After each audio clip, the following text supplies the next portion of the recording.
Kembali di Net 12, masih di Jakarta, namun kawasan wisata ini jauh dari rutinitas khas ibu kota, Inji. Benar sekali, Sakti. Jadi surga liburan kali ini akan memanjakan kita semua ini. Itu ada lautnya bening, pasirnya halus, juga tidak ketinggalan nih, Sakti ya. Di sana itu ada kawanan penyu serta hutan bakau sebagai wisata edukasi.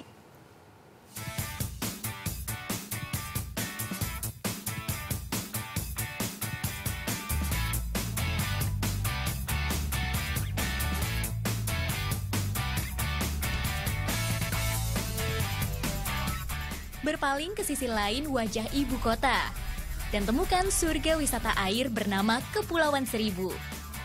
Mungkin pesonanya yang 1000 karena jumlah pulaunya 110 saja. Tapi jika dijumlah, Kepulauan Seribu memiliki luas 11 kali dibanding daratan Jakarta. Mayoritas berupa perairan tentunya.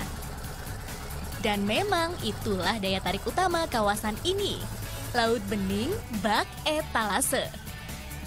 Warga sekitar sadar terumbu karang dan ikan hias yang dibiarkan hidup jauh lebih bermanfaat dibanding dieksploitasi.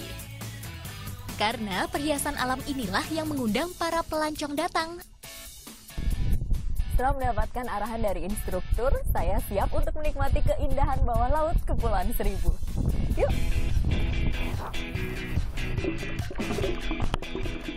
Warga menyebut area ini South Coral. Terumbu karang, lalu lalang ikan, dan keragaman biota laut dengan keindahan yang membuai.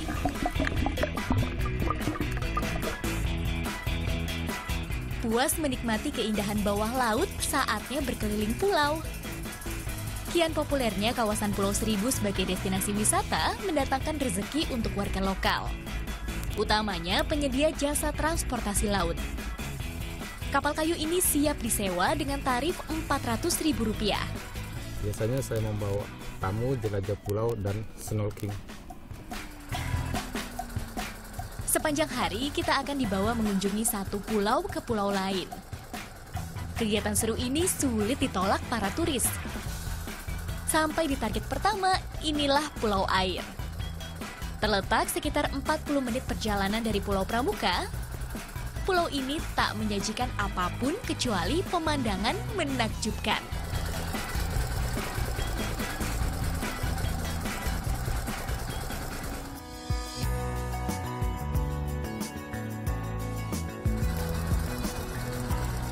Berikutnya, Pulau Semak Daun sudah di depan mata.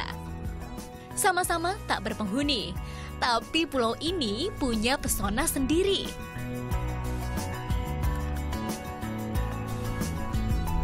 Pulau Semak Daun ini adalah tempat peristirahatan setelah berkeliling pulau. Dan di sini ada pasir laut yang konon sangat memukau.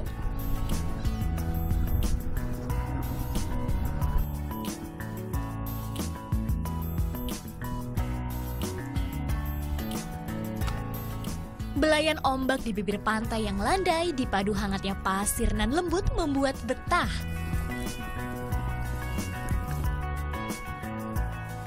Sesuai namanya, vegetasi pulau ini didominasi semak dan beberapa pepohonan. Tak sedikit turis yang tergoda untuk berkemah di kawasan ini.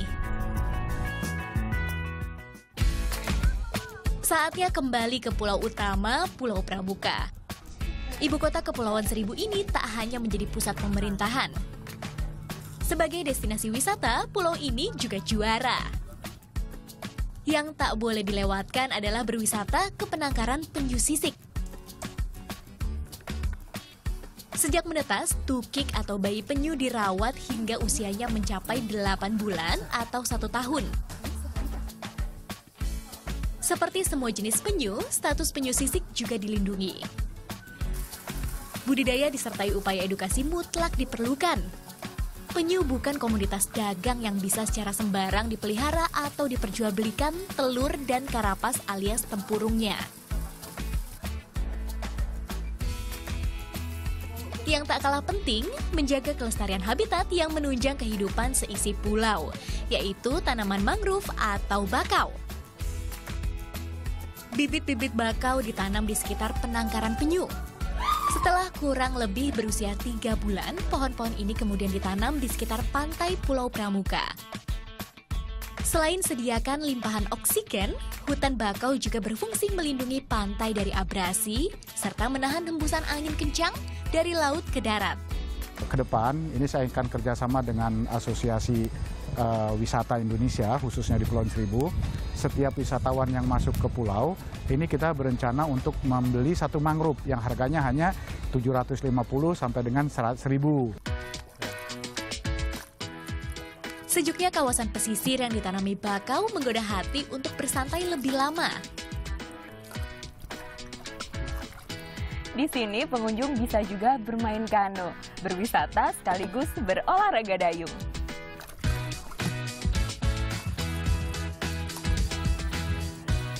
Pastikan punya waktu luang sebanyak mungkin, tak ingin pulang tanpa membawa cenderamata kan? Seluruh sajian pelesir di Kepulauan Seribu dijamin tak akan membuat pelancong sepi agenda. Ada banyak, dari mulai laut, terus ada ikan, terumbu karang, dan juga souvenir-souvenirnya juga banyak bagus.